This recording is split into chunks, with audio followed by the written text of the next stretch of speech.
Yes, good afternoon, everyone, and thank you for joining us online.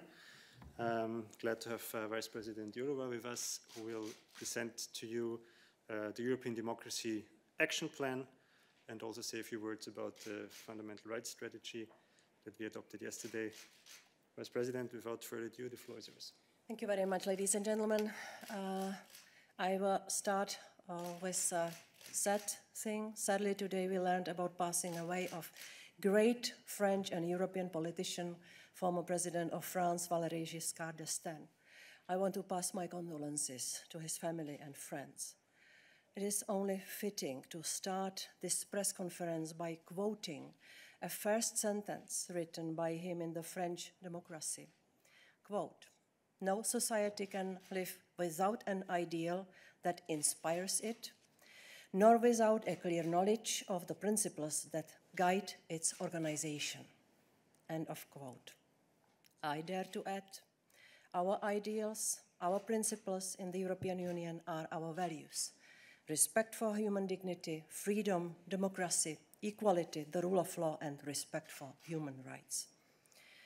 Sadly, today, none can be taken for granted. Not all, but many of today's problems are amplified by the world going online. And European Union, Europe wants to go digital, but we want to do it in our truly European way, in full respect of our fundamental principles. Our digital agenda that we are rolling out with today's European Democracy Action Plan and later the Digital Services Act, among others, aim to shape our information space for the next at least 20 years. It will determine our digital soul for what President von der Leyen called the EU's digital decade. We are presenting the European Democracy Action Plan, which reacts on a number of new problems and risks. So we try to solve the following ones. We have seen the rise of extremism, especially online. We have seen a lack of transparency and accountability of online platforms, insufficient application of rules relevant for elections in the digital world, or sometimes lack of any rules. We have seen interference in our democratic processes, and the situation of the media and safety of journalists is deteriorating. And now we are in the middle of the COVID pandemic, which made all those risks even stronger and more endangering.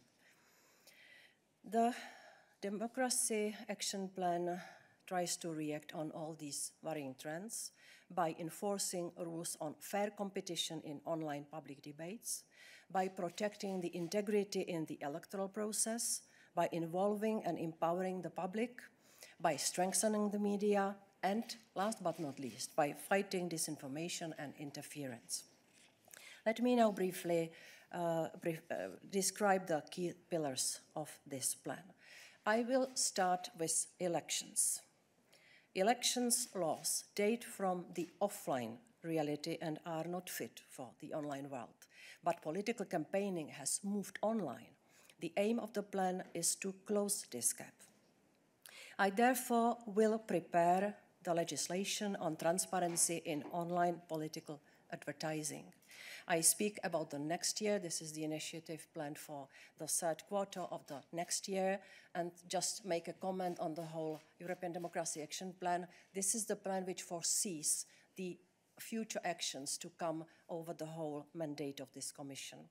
So now I'm speaking about next year activity, legislation on transparency in political advertising. We are convinced that people must know why they are seeing an ad, who paid for it, how much, what micro-targeting criteria were used. New technologies should be tools for emancipation, not for manipulation. I don't want elections to be a competition of dirty methods. We saw enough with the Cambridge Analytica scandal or the Brexit referendum. This is why I want to limit the micro-targeting criteria. Promoting political ideas is not the same as promoting products. Also, we have a very strong chapter in the plan regarding media pluralism and media freedom. This plan, together with the Media and Audiovisual Action Plan that we have just adopted too, is our political declaration. We do not abandon media and journalists in difficult situations. Media are not only an economic sector, they are the fourth estate and one of the pillars of democracy. Yet, journalists are attacked, harassed online. 73% of female journalists globally have experienced online violence in the course of their work.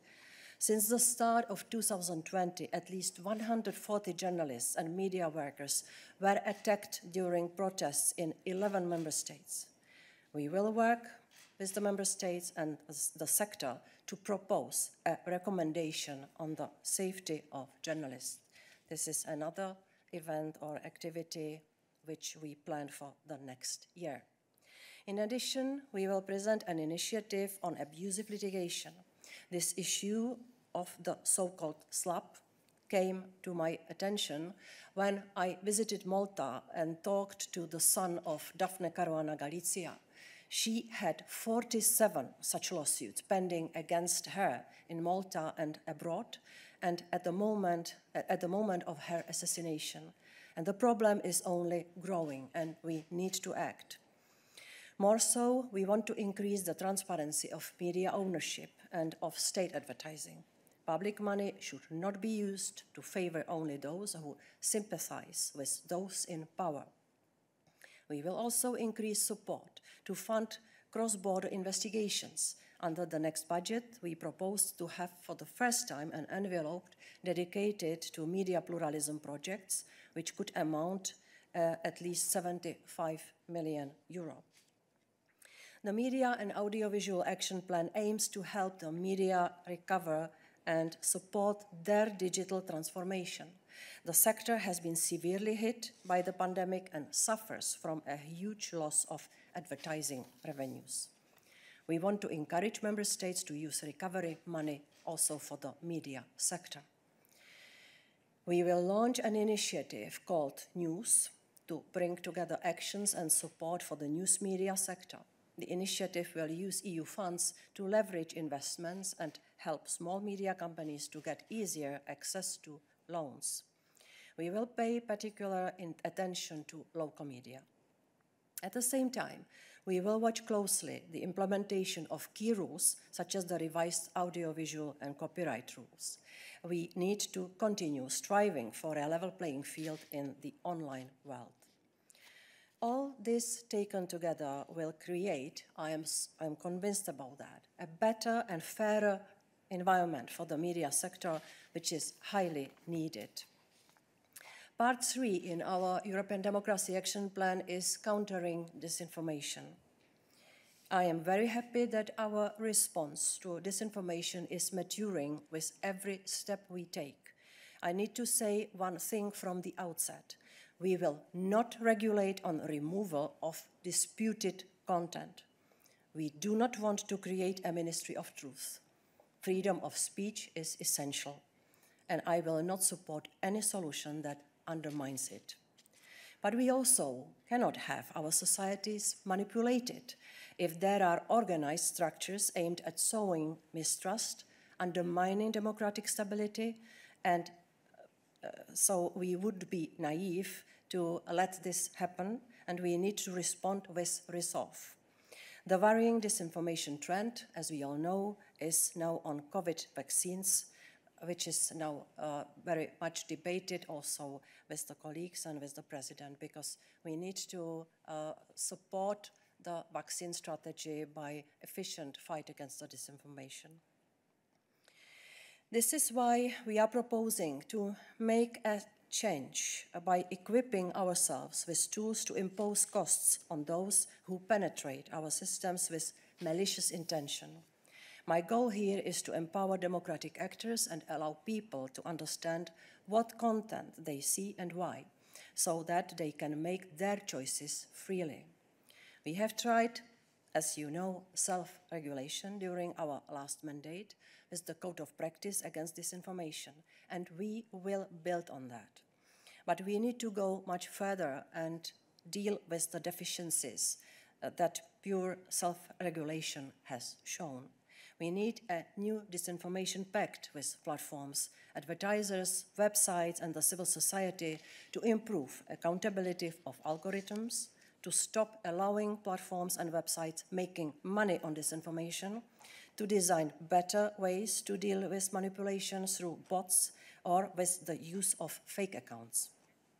Finally, I will push for structural changes. We will set up a system of monitoring to increase public scrutiny, as the platforms cannot police themselves alone. We will move from self-regulation to co-regulation. What does this mean in practice? Thanks to the upcoming Digital Services Act, we will get a legal basis for this move.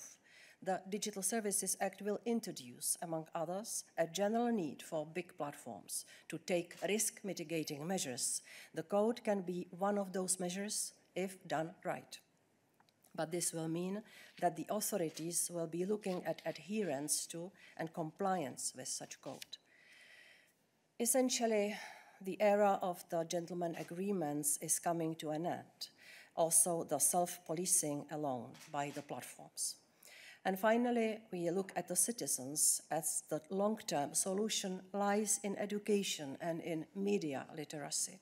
We are supporting also financially civil society to help, and of course we have a lot of the proposals to increase the efforts in this education side or awareness-raising side on many other documents, for instance, the European Digital Education Strategy, which was presented, I think, 2 months ago. Ladies and gentlemen, European Democracy Action Plan is not ideological. It is not left-wing or right-wing.